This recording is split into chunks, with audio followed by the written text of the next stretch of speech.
Bienvenue. Aujourd'hui, on explore ensemble des sources très intéressantes, des articles du blog Madame la Présidente, pour comprendre un sujet qui touche beaucoup de monde. Comment préserver la santé de ses cheveux?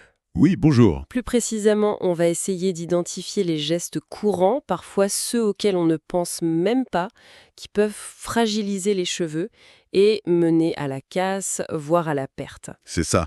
L'idée, c'est de repérer les habitudes à éviter pour garder une chevelure forte et, disons, éclatante. Alors, allons-y, décortiquons ça. En effet, les sources qu'on a consultées mettent bien en avant plusieurs pratiques.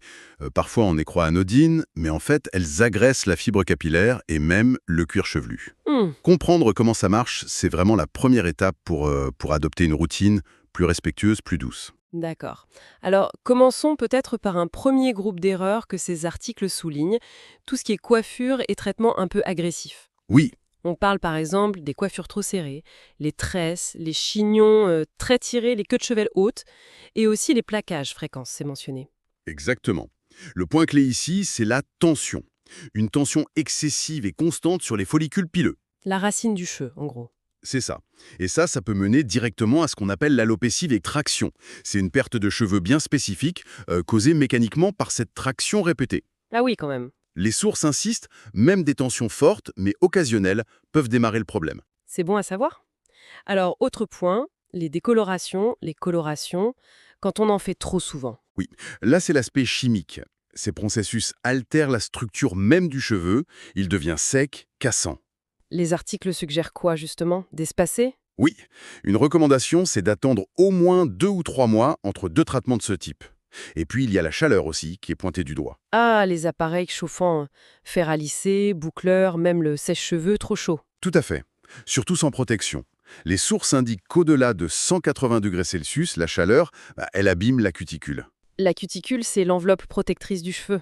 Précisément, la chaleur dénature les protéines, la kératine. C'est un peu comme faire cuire un œuf, si on veut une image. Ça endommage cette protection naturelle. Donc l'importance d'utiliser un spray protecteur thermique et de ne pas mettre le fer au maximum tout le temps. Modération, voilà. Et enfin, dans cette catégorie, les sources citent aussi les produits chimiques forts. Genre permanente, défrisage. Oui, et même certains gels coiffants très fixants.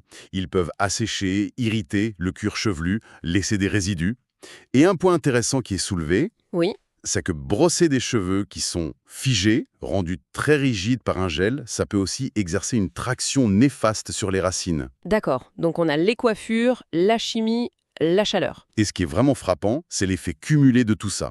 Ces agressions, elles ne font pas que s'additionner, elles interagissent. Comment ça? Une cuticule qui est déjà abîmée par une coloration, par exemple, elle va rendre le cheveu plus poreux. Et donc, il sera plus vulnérable à la déshydratation, mais aussi aux prochaines agressions, comme un simple coup de brosse un peu trop fort. Donc un cheveu fragilisé devient une cible plus facile pour d'autres types de dommages, en quelque sorte. C'est tout à fait ça. Et le lien entre la traction répétée, que ce soit par les coiffures ou un brossage agressif, et l'affaiblissement du follicule, il est vraiment central dans ces articles. Ça peut causer la chute, on l'a dit. Oui, ou plus fréquemment, ça cause la casse des longueurs. Et c'est ça qui donne parfois l'impression que les cheveux ne poussent plus, ou qu'on perd de la masse. Très clair. Bon, au-delà de ce traitement plus choc, les sources insistent aussi beaucoup sur l'impact de la routine quotidienne, les petits gestes de tous les jours. Ah oui, ça c'est fondamental. Le lavage trop fréquent, par exemple. Parce que ça élimine les huiles naturelles, le sébum qui protège. Exactement. Et ça peut même créer un cercle vicieux. Le cuir chevelu s'irrite, les cheveux deviennent secs, ou au contraire, il produit encore plus de sébum pour compenser ce décapage. Le brossage aussi, s'il est trop énergique. Surtout, et ça les articles le rappellent bien, sur cheveux mouillés. Oui, quand ils sont mouillés, les cheveux sont beaucoup plus élastiques et donc plus fragiles. Ou même sur cheveux très secs et emmêlés, ça peut casser net. Le conseil donné, c'est souvent d'utiliser un peigne à dents larges et de commencer par démêler les pointes, puis remonter. Un geste simple, mais qui change vraiment la donne pour éviter cette casse mécanique. Les produits capillaires eux-mêmes sont mentionnés. Attention à certains sulfates, comme le lauryl sulfate de sodium. Oui, qui peuvent être très décapants, certains alcools aussi qui assèchent, ou même les silicones qui peuvent s'accumuler et alourdir. Et il ne faut pas oublier le cuir chevelu.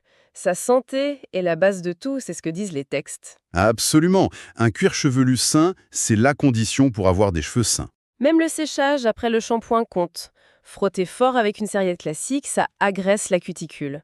On recommande plutôt une serviette en microfibre ou même un vieux t-shirt en coton pour tamponner doucement. C'est moins agressif. Et la nuit, le frottement sur l'oreiller en coton.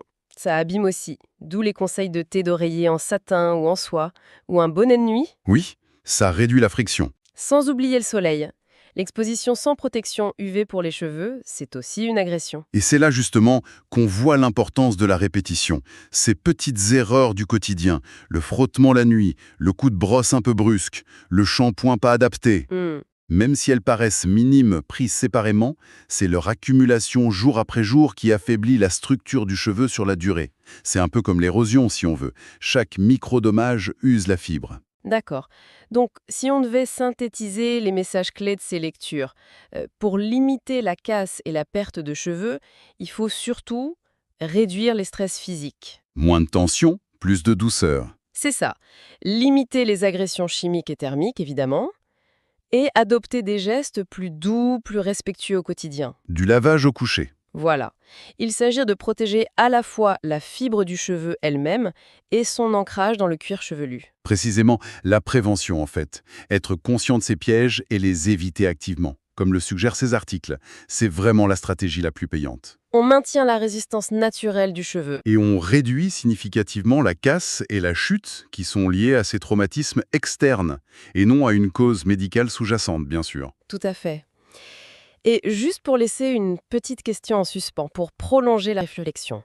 Si on ne devait changer qu'une seule petite chose dans sa routine quotidienne, parmi toutes celles évoquées, Hmm. imaginons juste remplacer sa tête d'oreiller en coton par une en satin. Quel impact est-ce que ça pourrait avoir sur la réduction de la casse après, disons, quelques mois?